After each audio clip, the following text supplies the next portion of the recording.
Bismillahirrahmanirrahim. Assalamualaikum warahmatullahi wabarakatuh. Innal hamdalillah nahmaduhu wa nasta'inuhu wa nastaghfiruh wa na'udzu billahi min shururi anfusina wa min sayyiati a'malina.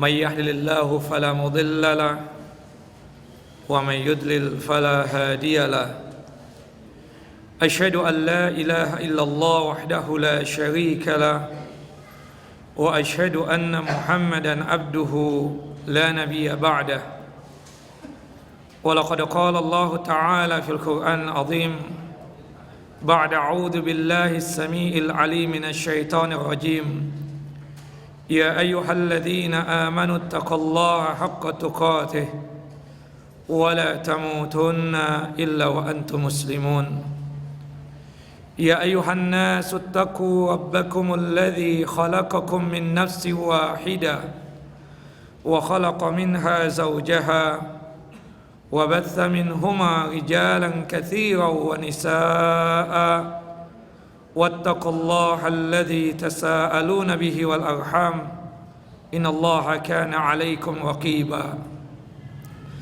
يا أيها الذين آمنوا اتقوا الله وقولوا قولا سديدا يصلح لكم أعمالكم ويغفر لكم ذنوبكم ومن يطع الله ورسوله فقد فاز فوزا عظيما أما بعد فإن أصدق الحديث كتاب الله وخير الهدى هدى محمد صلى الله عليه وسلم وشر الأمور محدثاتها وكل محدثة بدعة وكل بدعة ضلالة وكل ضلالة في النار.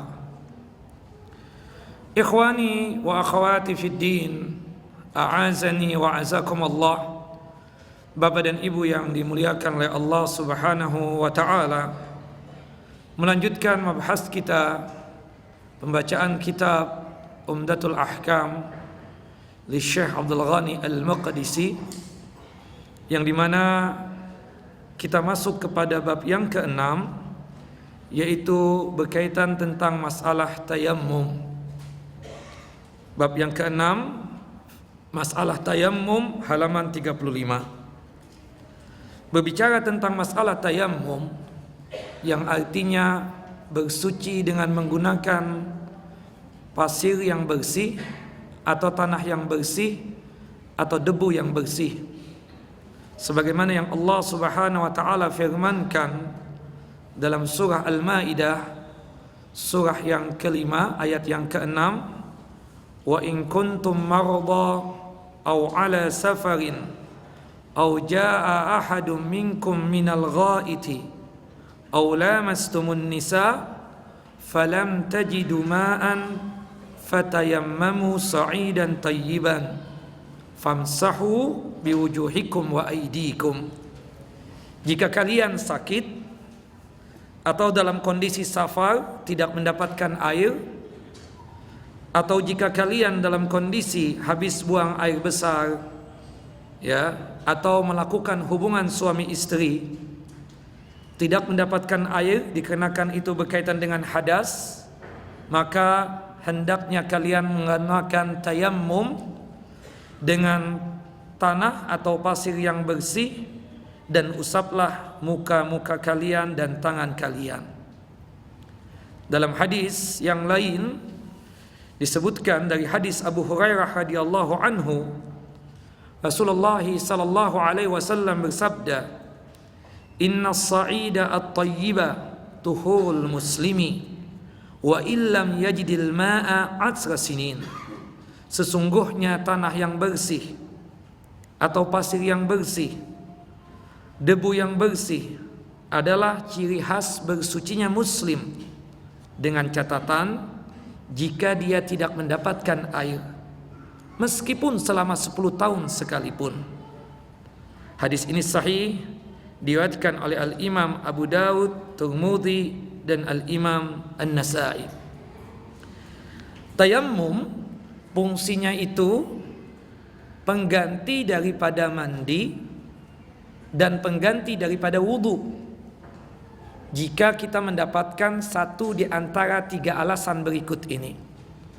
Tapi sekiranya kita tidak mendapatkan satu pun di antara 3 alasan tadi, maka kita tidak boleh untuk melakukan tayammum.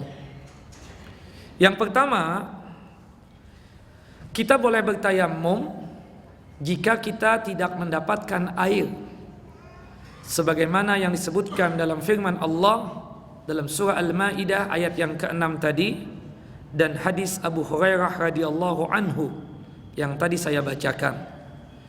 Dikuatkan dari hadis Imran bin Husain yang termaktub pada nomor hadis 40 di sini, disebutkan, diceritakan bahwasannya kunna ma'a Rasulillahi sallallahu alaihi wasallam fi safarin. Kami melakukan safar bersama Nabi SAW. Fa shalla bin nas fa idza huwa bi rajulin mu'tazilin. Rasulullah menjadi imam salat para sahabat. Ada salah seorang sahabat yang tidak salat bersama Rasulullah sallallahu alaihi wasallam. Rasulullah pun memanggil beliau, kemudian bertanya kepada sahabat tersebut, "Ma mana'aka an tusalliya?" Apa yang mencegah engkau kok tidak salat bersama kita? Faqala, kemudian sahabat itu beralasan, "Ya Rasulullah, ya Nabi Allah, asabatni janabatun wala ma'an." Aku sedang junub sekarang ini, artinya hadas besar, dan aku tidak mendapatkan air. Aku tidak tahu apa yang harus aku lakukan. Faqala sallallahu alaihi wasallam, Rasulullah pun mengatakan, "Alaika bis-sa'idi fa innahu yakfika." Jika engkau tidak mendapatkan air, maka hendaknya engkau bertayammum menggunakan pasir atau tanah yang bersih, dan itu cukup sebagai pensuci daripada hadas engkau ini. Artinya apa? Jika kita janabah atau mendapatkan hadas besar, ya, ataupun hadas kecil, kemudian kita pingin sholat, ya kan, automatically wajib untuk mandi, ya, atau hadas kecil tentu wajib untuk wudu.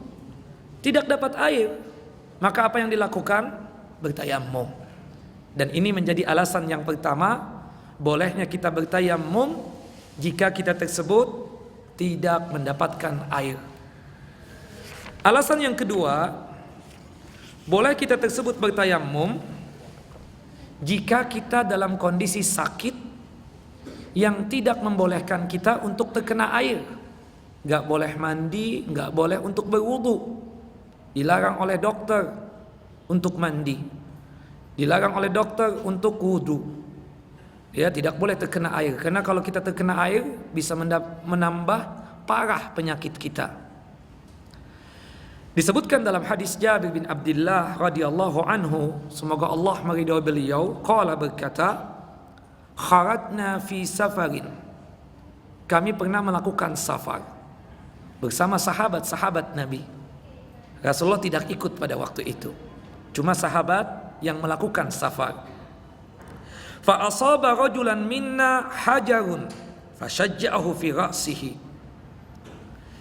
Ada di antara kita, di antara sahabat Nabi SAW dalam perjalanan tersebut, ada batu yang mengena kepala dia. Bocorlah kepalanya, mengeluarkan darah. Subhanallah, malam harinya summa ihtalama, dapat mimpi basah, junub. Ya, automatically kan pemahaman kita, kalau orang junub keluar air mani, hadas besar, disucikan dengan cara bagaimana? Mandi. Sahabat ini merasa dirinya tidak bisa mandi, bocor kepala, mengeluarkan darah, dapat mimpi basah.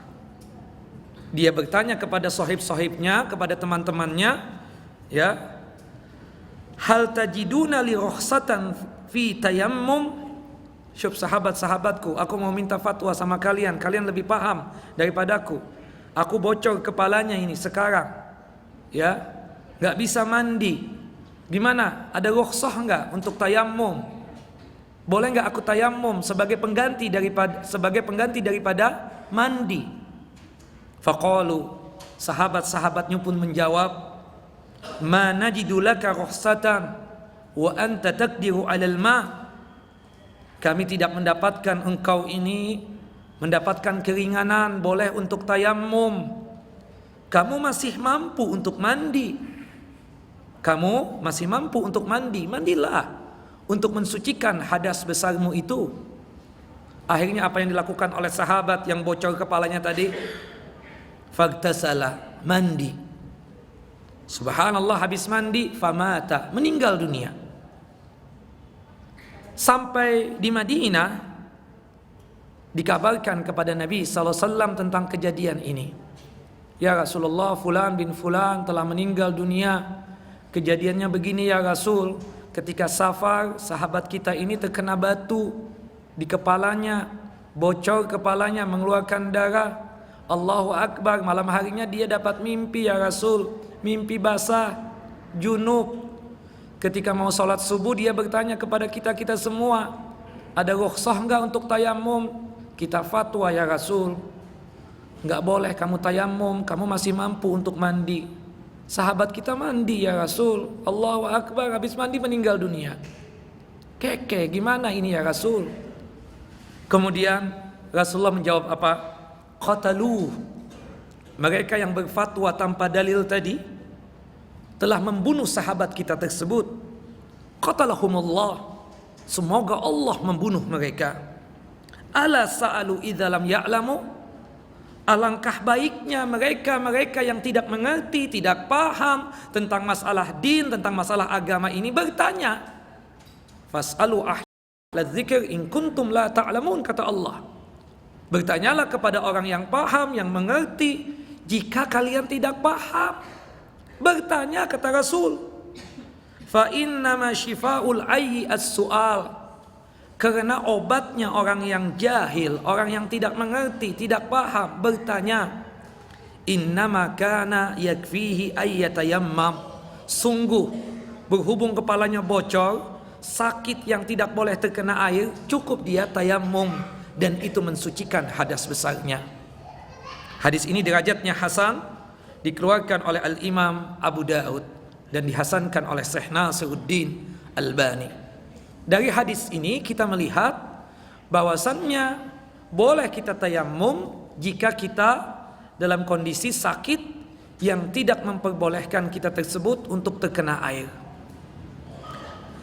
Alasan yang ketiga atau alasan yang terakhir, boleh kita tersebut bertayammum jika kita hidup di suatu negeri, ya, di suatu negara atau provinsi yang kebetulan cuacanya itu tidak bersahabat dengan kita. Iklimnya itu bisa membahayakan buat kita, dingin yang sangat luar biasa. Jika kita mendapatkan dingin yang sangat luar biasa, kemudian kita khawatir, takut jika kita mandi atau berwudu bisa celaka kita, atau bisa sakit, atau mungkin bisa meninggal dunia, maka boleh untuk bertayammum. Dalam satu hadis Ammar bin As radhiyallahu anhu, annahu lamma bu'itha fi ghazwati dzati salasil. Ammar bin As pernah diangkat oleh Nabi SAW untuk menjadi pemimpin dalam satu pasukan di peperangan Dzatus Salasil. Diutuslah sahabat Amr bin As untuk memimpin satu pasukan. Subhanallah, Amr bin As bercerita, ihtalamtu fi lailatin baridatin syadidatul bardi. Satu malam, di malam yang sangat dingin sekali, aku dapat mimpi basah, junub. Fa ashfaqtu in iktasaltu an ahlaka. Aku khawatir, aku takut jika aku mandi, aku bisa celaka. Akhirnya aku putuskan fatayamamtu. aku melakukan tayammum. Thumma sholaitu bi ashabi salat as-subhi. Kemudian aku mengimami salat subuh ya untuk pasukan tersebut. Untuk pasukan ya yang dibawa oleh sahabat Amr bin As ini. Pasukannya protes pada waktu itu.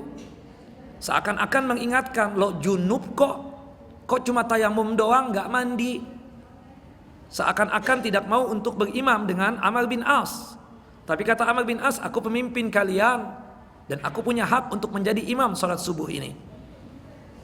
Ketika sampai di Madinah, dikabarkan tentang kejadian ini, dilaporkan tentang kejadian ini kepada Nabi Muhammad SAW, kepada Rasulullah SAW. Kemudian Amr bin As dipanggil oleh Nabi SAW. Ya Ammar, tusalli bin nas wa anta junub. Wahai Ammar bin As, engkau mengimami satu solat bersama jamaahmu, bersama pasukanmu, kamu dalam kondisi junub? Qala, kemudian Ammar bin As beralasan, ya Rasulullah, tadzakartu atau dzakartu qaulallahi ta'ala. Aku teringat akan satu ayat yang termaktub dalam surah An-Nisa, wala taqtulu anfusakum fa innallaha kana bikum rahima. Janganlah kalian membunuh diri kalian sendiri, padahal Allah Maha Kasih dan Maha Sayang kepada kalian. Teringat akan ayat itu, aku khawatir ya Rasulullah, kondisinya dingin sangat luar biasa. Gak kuat aku sampai menusuk ke tulang belulangku. Aku khawatir jika aku mandi aku bisa celaka. Akhirnya aku putuskan aku bertayammum dan mengimami sholat subuh tersebut. Rasulullah SAW fadahika Rasulullah walam yakul syai'an. Rasulullah tertawa dan tidak mengucapkan apa-apa.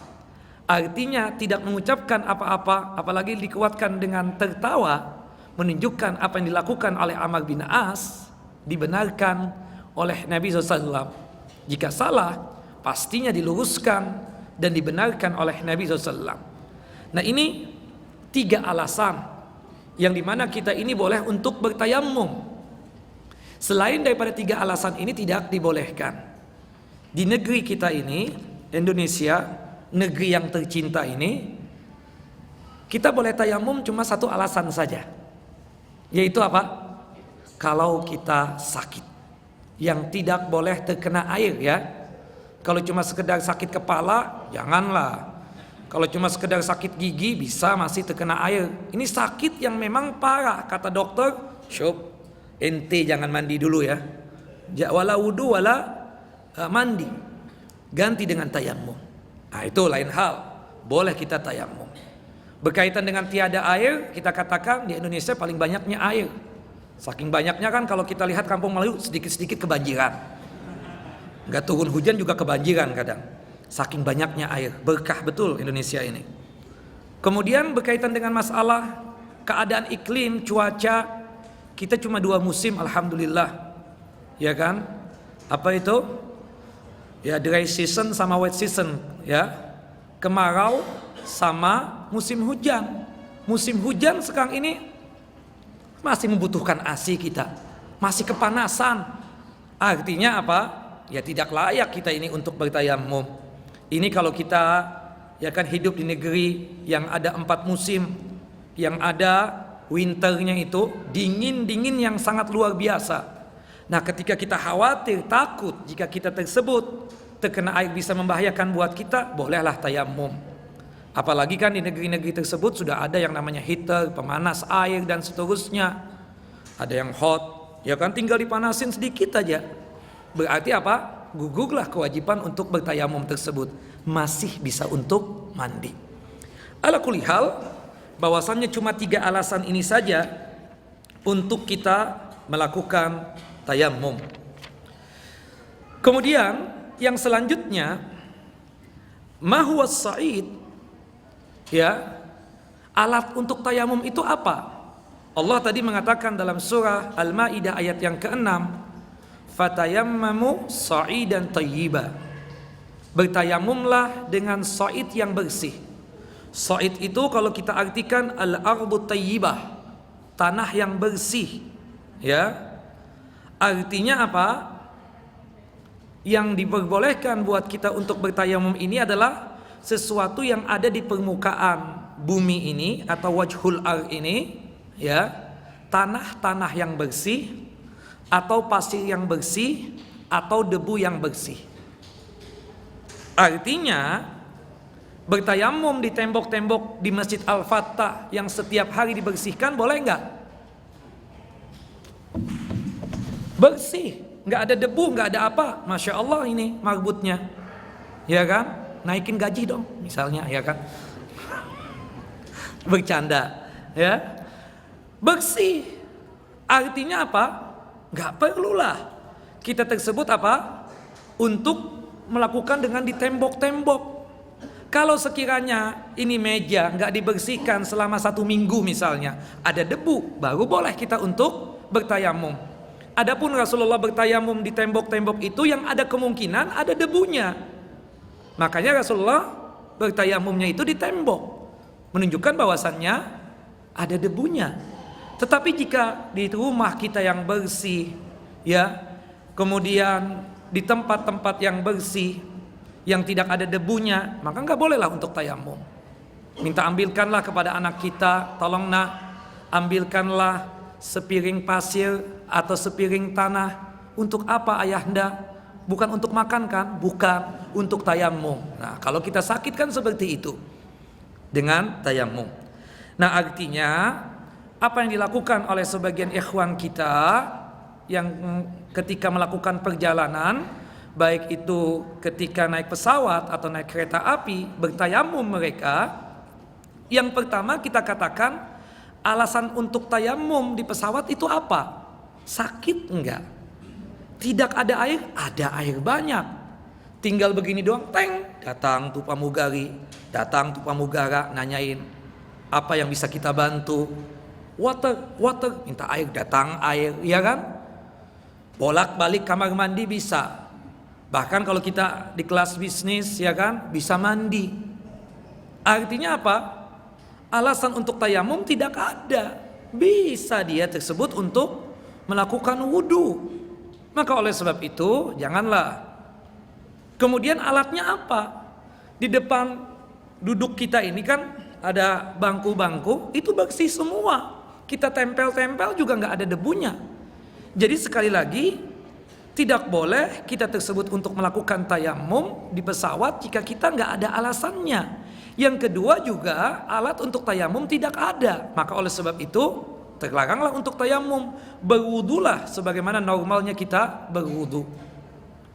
Apalagi kan nanti ada pembahasan yang berkaitan dengan mashul khuf yang sudah kita jelaskan pada kesempatan yang lalu. Artinya apa? Sepatu nggak perlu dilepas, dengan catatan kita awalnya dalam kondisi yang suci. Jilbab nggak perlu dilepas, asal ketika ibu-ibu memakai busana muslimah tersebut awalnya ada wudu. Ketika batal berwudu lagi, dan tidak perlu untuk apa? Melepas jilbabnya, sebagai yang mana yang kita jelaskan pada kesempatan yang lalu tentang masalah pengusapan jilbab dan juga berkaitan dengan mengusap sepatu. Maka oleh sebab itu berwudulah ikhwanu fiddin ketika mau sholat, di atas pesawat ataupun di kereta sekalipun. Kemudian sifat tayammum disebutkan di sini di dalam hadis yang sahih, ya, tentang masalah tata cara tayammum dalam hadis nomor 41, hadis daripada Ammar bin Yasir radhiyallahu anhuma. Disebutkan ba'asanin Nabi SAW fi hajatin. Aku pernah diutus oleh Rasul, oleh Nabi untuk satu keperluan. Artinya safar. Fa'ajnabtu falam ajidil ma'a. Subhanallah, dalam safar tersebut aku dapat junub, mimpi basah, dan aku tidak mendapatkan air. Dipikir oleh Ammar bin Yasir, bertayamum sebagai pengganti wudu itu berbeda dengan tayamum sebagai pengganti mandi. Dia pikir berbeda. Tayamum untuk mandi sendiri, tayamum untuk wudu sendiri. Akhirnya apa yang dilakukan oleh Ammar bin Yasir? Fatamarraqtu fis sa'id kama tamarraqa ad-dabatu. Akhirnya dia tersebut mandi pasir, berguling-guling di pasir. Ya, bayangkan gatalnya pasir misalnya. Kemudian setelah itu, ketika sampai di Madinah, kembali lagi ke Madinah, Ammar bin Yasir ini datang kepada Nabi sallallahu alaihi wasallam. Dia ceritakan tentang kejadian yang dia alami. Faqala, kemudian Rasulullah mengatakan, innama kana yakfika, ya, antakula biyadayka hakadha, thumma daraba biyadayhi al-arda darbatan wahidatan, thumma masaha shimala ala al-yamin wa dhahira kaffaihi wa wajhahu.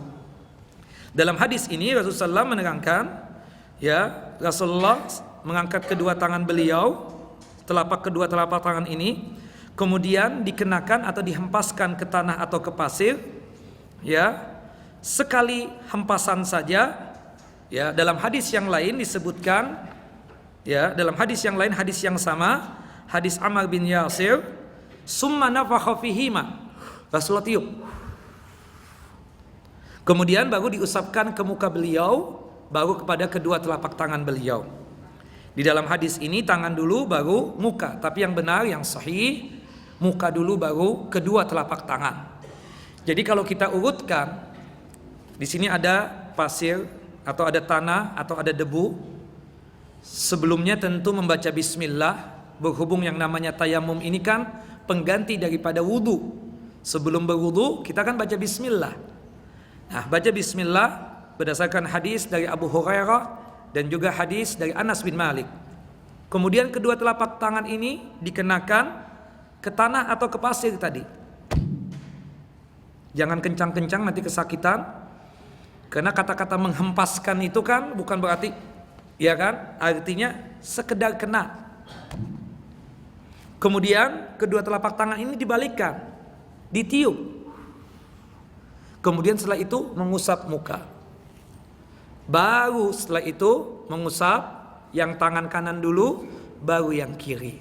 Seperti itu ya yang dilakukan oleh Rasulullah. Jadi anggota tayamum itu cuma dua, muka dan kedua telapak tangan. Adapun yang mengatakan bahwasannya pengusapan pengusapan dalam masalah tangan itu sampai ke siku, hadisnya dhaif. Hadisnya dhaif. Kalau dikatakan hadis dhaif berarti bukan dari Nabi sallallahu alaihi wasallam. Adapun juga yang mengatakan bahwasannya penghempasan kedua telapak tangan ini sebanyak 2 kali, mengenakan kedua telapak tangan ini sebanyak 2 kali, satu buat muka, satu buat tangan, ternyata hadisnya juga dhaif. Yang benar cuma 1 kali saja yang dikeluarkan oleh Al-Imam Al-Bukhari, Muslim, Abu Daud dan juga Al-Imam An-Nasai. Sekali lagi, yang pertama membaca apa? Bismillah. Kemudian kedua telapak tangan ini diapakan? Dikenakan ke tanah, ke pasir atau ke debu. Kemudian yang ketiga ditiup. Kenapa ditiup? Takut ada kerikil-kerikil tajam yang bisa membahayakan buat muka kita. Kemudian langsung diusapkan ke muka kedua telapak tangan ini, kemudian baru mengusap kedua telapak tangan, yang kanan dulu baru yang kiri. Seperti itulah yang dilakukan oleh Nabi SAW. Nah setelah itu tentu berdoa, sebagaimana lazimnya berdoa setelah wudu. Asyhadu an la ilaha illallah wahdahu la syarikalah wa asyhadu anna Muhammadan abduhu wa rasuluh. Allahumma ja'alni minat tawwabina wa ja'alni minal mutatahhirin. Nah itu berkaitan dengan tayammum. Nah tayammum ini sebagaimana yang saya jelaskan pengganti daripada wudu. Artinya amalannya itu sama sebagaimana wudu. Kita sholat dengan wudu kan tadi, dengan sholat maghrib kita nggak batal-batal. Boleh nggak wudu yang kita bawa untuk sholat maghrib kita bawa lagi nanti untuk sholat isya? Selama kita belum batal boleh. Hadis dari Buraidah menyebutkan ketika Fathul Makkah, penaklukan kota Makkah, Rasulullah sholat yang 5 waktunya dengan wudu 1 kali saja. Ya kan, artinya menunjukkan selama tidak batal tidak menjadi masalah. Tetapi disunnahkan, meskipun kita nggak batal nih sekarang, disunnahkan setiap datang sholat yang 5 waktu untuk renew atau tajdid, memperbaharui wudu kita lagi. Berdasarkan firman Allah dalam surah Al-Maidah ayat yang ke-6, ya ayyuhalladzina amanu idza kuntum ilas shalah faghsilu wujuhakum wa aydiyakum ilal marafiq wamsahu bi ru'usikum wa arjulikum ilal ka'bain. Ya. Nah, berhubung sama dengan wudu kan, pengganti daripada wudu. Apa-apa yang membatalkan wudu itu pula yang membatalkan tayammum. Ada 5 yang membatalkan wudu. Yang pertama, antum. Siapa nama antum? Siapa? Joni. Irfan, ya. Nah, itu terlalu bahasanya bahasa yang inilah. Yang agak diringkas lagi. Apa Mi? Nah, itu nanti perinciannya. Bapak? Ya, Bapak yang pakai jenggot. Ya, Pak. Apa, Pak? Ya, benar. Tetapi saya maksudnya yang ringkas tapi menggabung segala-galanya. Apa itu? Pak Soleh, apa saya? Segala sesuatu yang keluar dari kubul dan dubur kita itu membatalkan wudu. Jadi nggak perlu kita bilang satu-satu, sekaligus saja, kelamaan akhirnya. Akhirnya adzan isya lagi habis ini, ya kan? Segala sesuatu yang keluar dari kubul dan dubur kita batal wudu kita. Apapun yang keluar, ya, buang angin, buang air besar, buang air kecil, keputihan, haid, nifas, air mani, apalagi yang keluar, hatta cuma sekedar batu yang keluar, atau maaf, orang yang ambeien keluar darah di bagian tubuhnya misalnya, batal. Yang jelas, ingat, dihafalkan, segala sesuatu yang keluar dari kubul dan dubur kita ini, yang bagian bawah itu, membatalkan wudu kita. Berarti apa? Sama dengan tayammum. Jika kita mengeluarkan sesuatu di kubul dan dubur kita, batallah tayammum kita. Jelas Bapak Ibu?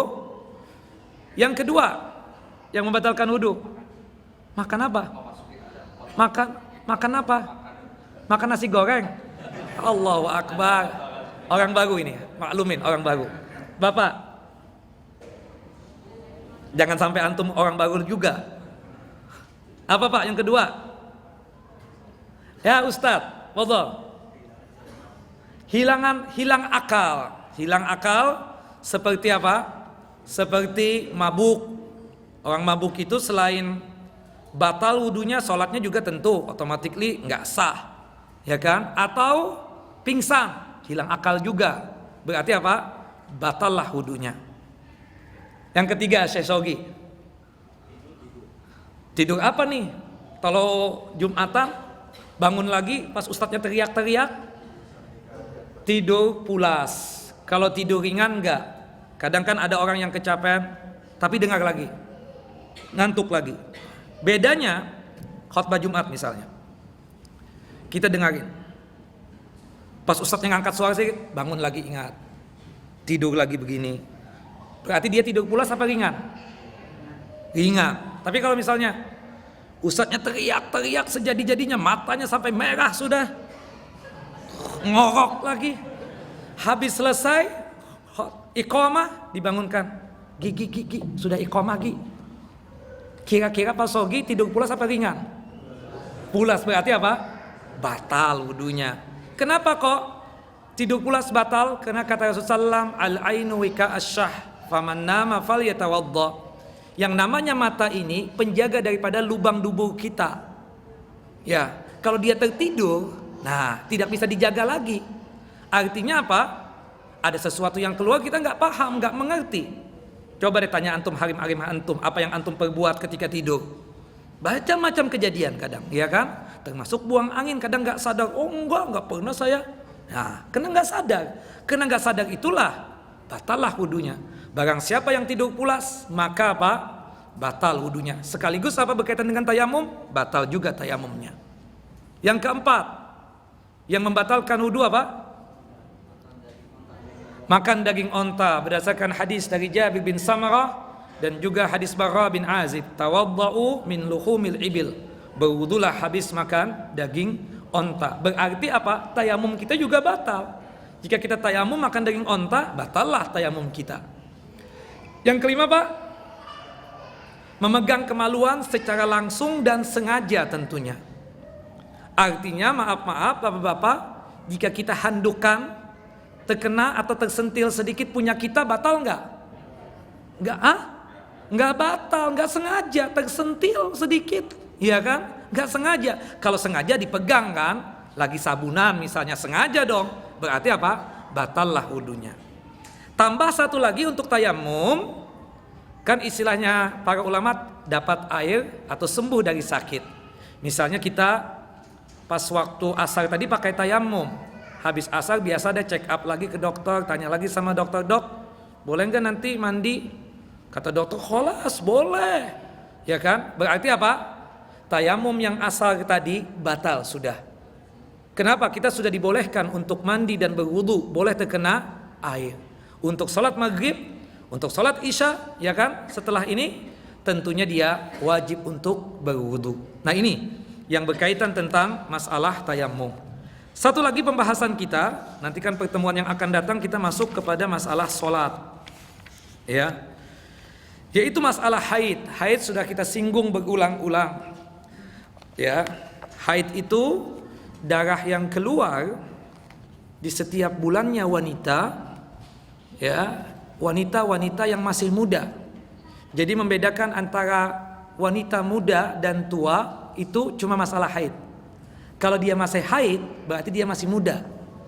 Tapi kalau misalnya tidak haid lagi, berarti apa? Sudah tua, menopause. Ya, itu yang membedakan. Nah, haid ini ciri khasnya kata Nabi cuma 5. Yang pertama, darahnya warnanya apa? Hitam. Yang kedua, darahnya apa? Kental. Yang ketiga, bau. Yang keempat, tidak bisa mengering atau membeku. Yang terakhir, hangat atau agak panas. Ini haid. Nah, haid itu paling lamanya tidak terbatas. Bisa saja 10 hari, 11 hari, 12 hari. Tergantung wanitanya. Yang jelas jika seorang wanita mendapatkan 1 di antara 5 tanda tadi, berarti dia masih haid. Begitupun juga masa paling pendeknya, tergantung wanitanya. Bisa jadi sehari, bisa jadi dub'ah wahidah, sekali muncrat, haid, suci lagi, bisa sehari semalam, 2 hari, yang jelas dikembalikan kepada wanitanya. Ketika wanita tersebut sudah tidak mendapatkan 1 di antara 5 tanda haid tadi, berarti dia sudah suci. Ya. Apalagi dengan tanda keluarnya qaswatul bayda. Qaswatul bayda itu kalau kita ambil tisu apa? Kita lihat ada serat-serat, warnanya itu seperti ingus atau garis-garis warnanya itu agak kecoklatan. Berarti dia tersebut sudah apa? Sudah suci. Berarti wajib mandi dan wajib untuk melaksanakan kewajiban-kewajibannya, salah satunya ibadah sholat. Nah, normalnya wanita haid itu sebagaimana disebutkan dalam hadis Bunda Aisyah ketika berkaitan dengan kasusnya Fatimah binti Abi Hubais dan kasusnya Hamnah, ya kan? Rasulullah mengatakan normalnya wanita haid itu 6 atau 7 hari. 6 atau 7 hari itu adalah wanita haid yang normal, ya. Kemudian ada kaitannya dengan masalah haid itu juga berkaitan tentang masalah nifas. Nifas itu adalah darah yang keluar habis melahirkan atau habis keguguran. Dia tadinya hamil 2 bulan, tahu-tahu pas 2 bulan dia naik tangga atau ngangkat beras 1 ton misalnya, si perempuan tersebut tahu-tahu habis itu keguguran. Berarti darah yang keluar darah apa? Darah nifas juga. Nah, nifas paling lamanya berapa hari? 40 hari 40 malam berdasarkan hadis dari Ummu Salamah. Kata Ummu Salamah, ya kan, kanat nufasa'u tajlisu fi ahdin Nabi sallallahu arba'ina yauman. Bahwasanya wanita-wanita yang nifas di zaman Nabi sallallahu menunggu masa lamanya nifas tersebut keluar adalah 40 hari 40 malam. Hari ke-41 masih mengeluarkan darah, berarti itu darah apa? Darah istihadah, bisa jadi darah penyakit, bisa jadi kalau memang waktunya haid bisa jadi darah haid. Nah, tinggal apa perbedaan antara haid dengan istihadah itu? Apa perbedaan antara darah haid dengan darah penyakit tadi? Darah haid tadi warnanya apa? Hitam. Nah, darah istihadah warnanya merah. Darah haid tadi kental. Kalau darah istihadah encer. Darah haid bau, sedangkan darah istihadah tidak bau. Ya. Darah haid itu tidak bisa mengering, tidak bisa juga membeku, sedangkan darah istihadah bisa mengering dan juga bisa membeku. Darah haid itu hangat atau agak panas, sedangkan istihadah tidak seperti itu. Yang jelas, istihadah tersebut adalah darah penyakit yang dialami oleh Fatimah binti Abi Hubais, kemudian yang dialami oleh Hamnah, ya, termasuk yang dialami oleh Ummu Habibah, ya, selama kurang lebih 7 tahun mengalami istihadah. Allahu Akbar. Nah, berkaitan dengan perempuan yang istihadah ini, kita katakan sekali lagi mengingatkan, perempuan istihadah ini kewajibannya apa? Setiap kali mau sholat, apa yang dia lakukan? Dia bersihkan bagian kemaluannya. Kemudian setelah itu mau dikasih pembalut atau yang lainnya, boleh tentunya. Kemudian yang kedua kewajibannya adalah berwudu setiap kali sholat. Sedangkan untuk mandinya hukumnya apa? Sunnah. Kemudian, ya kan, perempuan yang istihadah itu boleh untuk apa? Masih ingat? Menjamak sholat, menggabungkan 2 sholat, zuhur dan asar, maghrib dan isya. Nah, itu nasihatnya Rasul kepada perempuan-perempuan yang mengalami istihadah tersebut. Termasuk laki-laki yang beser habis operasi prostat, kan gak ketahanan kadang air seni tersebut keluarnya. Itu sama, ya kan, yang dialami oleh perempuan istihadah seperti itu. Jadi kalau kita laki-laki mengalami, ya, beser habis operasi prostat, setiap kali kita sholat wajib untuk membersihkan kemaluan kita. Kemudian pakai pampers lah atau popok, ya kan. Setelah itu setiap kali sholat wajib untuk berwudu dan sunnah untuk mandi, dan boleh untuk menjamak sholat. Nah, sedangkan masa paling pendeknya nifas tersebut berapa hari? Tergantung wanitanya. Bisa saja hari ini melahirkan, tahu-tahu minggu depan sudah nggak keluar darah lagi. Berarti apa? Dia sudah suci. Kemudian haid dan nifas ada larangannya, ada 5 larangan. Yang pertama, Bapak, nggak boleh sholat kata ibu-ibu, ya kan? Yang kedua,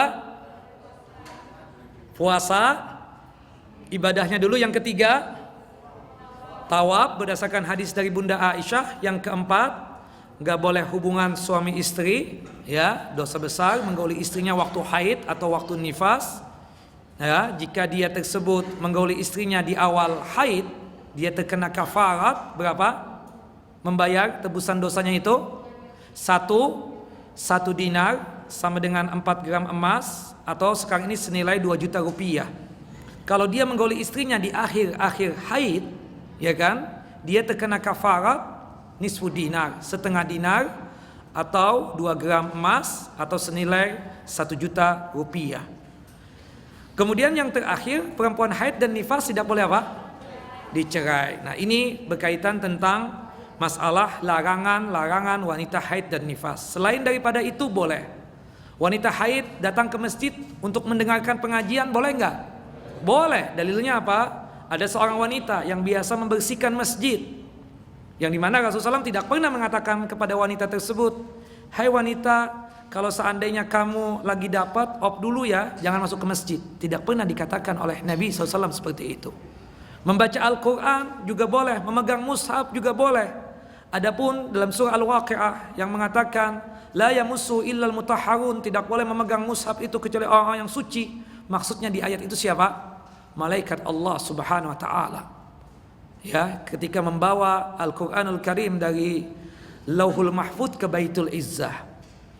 Adapun hadis yang mengatakan la yamussul mushaf illa tahir, juga hadisnya apa? Dhaif. Berarti apa? Wanita boleh memegang mushaf. Kalau memegang mushaf saja boleh, apalagi membaca Al-Quranul Karim. Ya, baik ada terjemahannya ataupun yang tidak ada terjemahannya sekalipun boleh. Apalagi yang berkaitan dengan memotong kuku, memotong rambut, boleh ibu-ibu, tidak menjadi masalah. Yang terlarang itu cuma 5 hal itu saja tadi. Sholat, puasa, yang ketiga adalah tawaf, yang keempat hubungan suami istri, yang terakhir adalah berkaitan tentang masalah perceraian. Wallahu alam. Kita lanjut nanti habis salat Isya berkaitan dengan apa yang kita bahas tadi. Subhanakallahumma bihamdika asyhadu an la ilaha illa anta astaghfiruka wa atubu ilaik. Assalamualaikum warahmatullahi wabarakatuh. Alhamdulillah wassalatu wassalamu ala afdal khalaq Muhammad bin Abdullah wa ala alihi wa sahbihi wa man tabi'ahu ila yaumiddin wa ba'd. Ikhwani wa akhwati fid din, a'azani wa azakumullah. Bapak dan Ibu yang dimuliakan oleh Allah Subhanahu wa taala, melanjutkan mabahas kita masuk kepada season yang kedua, yaitu tanya jawab. Wa yatafadhal mashkuran. Silakan Bapak-bapak, Ibu-ibu. Ya, Bapak.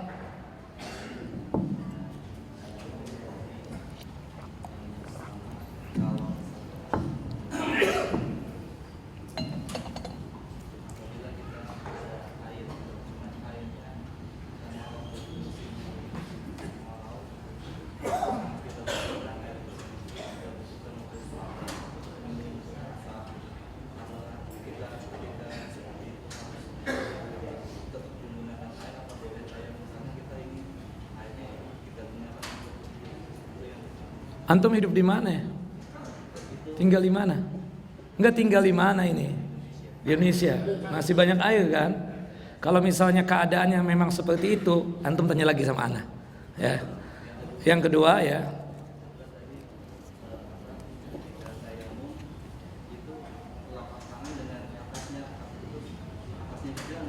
Iya. Betul.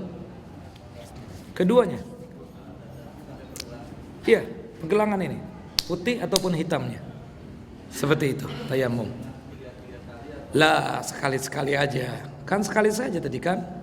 Kan ditiup, kemudian diusapkan ke muka, kemudian kedua telapak tangan. Sekali saja. Iya, sama dengan wudu. Sama, seperti itu. Ya, Bapak. Ya, Amin Taufik.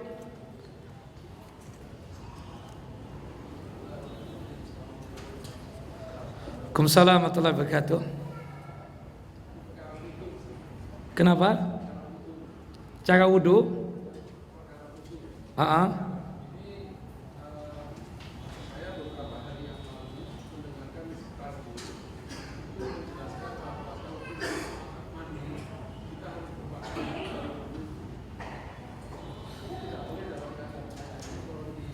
Iya.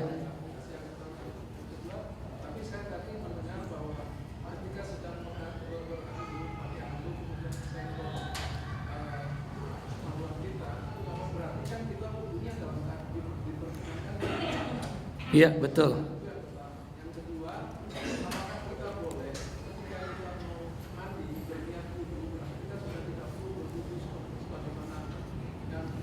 Lazimnya wudu.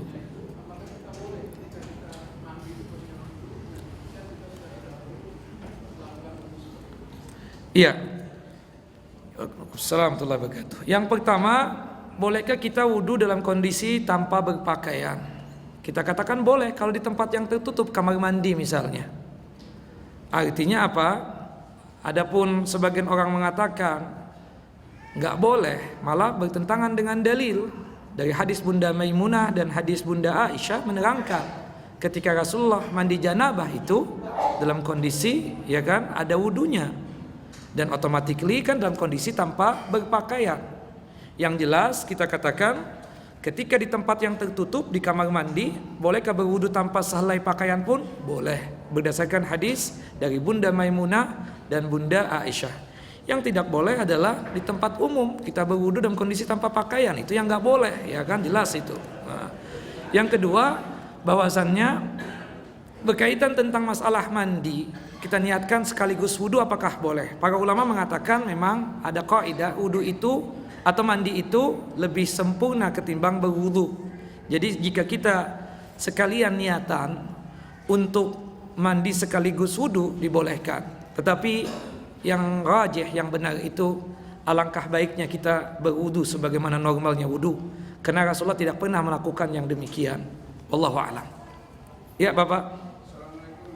Waalaikumsalam warahmatullahi wabarakatuh.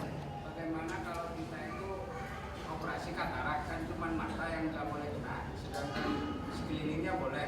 Terus kedua, kalau kita luka di sebagian tempat wudu, soalnya tangan, kebanyakan orang ini jarinya nggak boleh dikena, tapi dia dikasih air. Iya. Terus yang satu lagi, bagaimana kalau luka itu dibungkus tensoplasi? Iya. Yang pertama yang mau saya tanyakan, orang operasi katarak itu boleh terkena air enggak? Tidak boleh. Berhubung tidak boleh terkena air, berarti diganti dengan apa? Wudunya tayammum. Karena otomatis kan bagian-bagian muka ini kalau misalnya dikenakan air bisa berbahaya buat matanya. Maka oleh sebab itu, iya betul. Jadi kan bagian wajah itu apa diantaranya? Muka. Masa antum biar begini aja wudunya? Kan nggak mungkin lah. Seperti itu. Makanya para ulama mengatakan jika ada bagian mata atau hidung nggak boleh terkena air, maka diganti dengan tayamum. Itulah yang diistilahkan sakit yang tidak boleh terkena air. Dikhawatirkan kalau antum pelan-pelan banget, akhirnya juga terkena juga ujung-ujungnya. Maka oleh sebab itu, jika ada bagian daripada anggota badan kita luka atau seperti kasus katarak tadi, maka dibolehkan diganti dengan tayamum. Kemudian selanjutnya ya pakai perban atau bahasa antum menyebut sponsor tadi, ya kan, kita katakan boleh-boleh saja. Jika misalnya kita perban luka yang mengenai air tersebut atau yang terkena air tersebut tidak membahayakan buat kita, maka perbannya lah kita kenakan air tersebut. Tapi jika membahayakan, maka diganti dengan apa? Tayammum. Seperti itu. Ya, Bapak. Waalaikumsalam warahmatullahi wabarakatuh.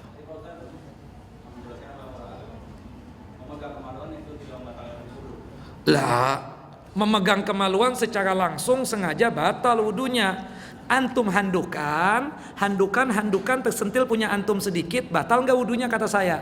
Nggak batal. Sengaja nggak antum? Nggak sengaja kan? Seperti itu. Man massa farjahu falyatawaddo, man massa dzakarahu falyatawaddo. Itu yang dimaksud. Kalau nggak sengaja nggak apa-apa. Kalau sengaja, kayak sabunan kan sengaja dipegang itunya. Berarti apa? Batallah wudu antum. Jelas?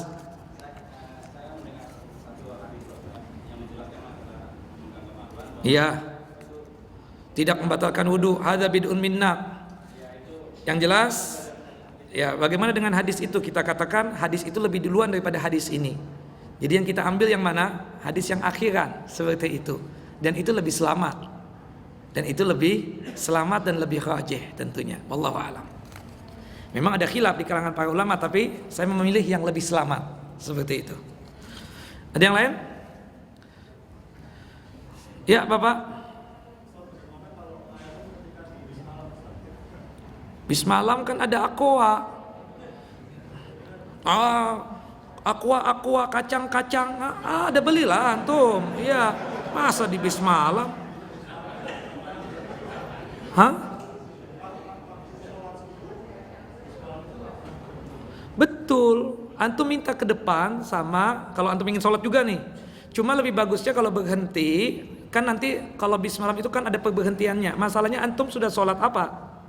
Belum, sholat subuh. Nah kalau sholat subuh nggak ada perberhentiannya, antum boleh sholat di atas bis tersebut meskipun tidak menghadap kiblat karena kondisinya darurat, ya kan, emergency seperti itu. Tetapi yang berkaitan jika sekiranya antum sampainya nanti jam 5 sampai di tujuan antum, lebih bagus sholatnya antum sampai di tujuan saja atau di tempat berberhentian, itu lebih bagus. Nah berkaitan tentang masalah wudu, banyak yang bawa air tersebut, antum minta sama sopir, ada air biasanya. Seperti itu, antum ikhtiar dulu, usaha dulu. Kalau antum seperti itu juga, oh nanti jangan nggak ada air, ketika di tempat berberhentian antum beli yang satu yang besar sekaligus atau yang kecil-kecil, jadi sudah ada persiapan. Jangan mudah-mudah untuk tayamum karena alasannya antum nggak ada, antum nggak sakit, air masih ada. Kalau kita bisa bilang sama supir, biasanya kalau yang kebelet biasanya, Pak supir tolonglah berhenti sebentar, kan bisa. Kenapa berkaitan dengan ini nggak bisa? Seperti itu. Allahu a'lam. Baik, satu lagi di sini ada pertanyaan. Bagaimana ketika kita sedang di gunung yang tidak ketahui ada sumber airnya, kemudian mendapatkan hadas besar, sedangkan hanya ada sebatol air, ya, sedikit air sebagai pembekalan untuk minum, apakah tetap wajib mandi atau tayamum? Ya, kalau sekiranya kalau kita mandi dengan air sedikit kan tentu tidak cukup juga, dan juga itu untuk keperluan kita untuk minum. Berhubung tidak mendapatkan air, maka untuk mensucikan hadas besar kita tersebut dengan cara bagaimana? Tayamum. Kategorinya dia tersebut tidak mendapatkan air. Wallahu a'lam. Ya.